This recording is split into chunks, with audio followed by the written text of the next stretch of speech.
நான் இந்த கப்பில் வந்து 1 கப்பு மெஷர்மெண்ட் கப்பில் வந்து 3/4 கப்பு அப்படி தலை தட்டி எடுத்துக்கோங்க.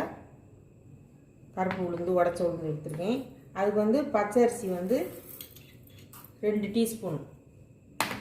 டீஸ்பூன் பச்சரிசி, 1 இன்ச்சு அளவு சுக்கு, ஒரு சின்ன ஏலக்காய், 3 ஏலக்காய், ஒரு 5 முந்திரி, ஒரு 10 பாதாம் ஊற வச்சு காய வச்சது.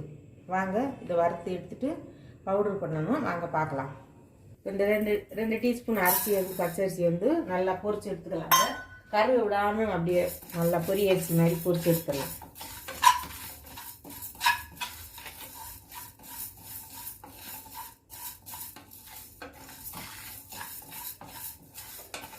இந்த கருப்பு உளுந்தி கஞ்சி வந்து எலும்புகளுக்கெல்லாம் அவ்வளோ நல்லதுங்க. கால்சியம் சத்து நல்லா கிடைக்கும். எல்லாருமே சாப்பிட்லாம், தாராளமாக எல்லோரும் சாப்பிடுங்க.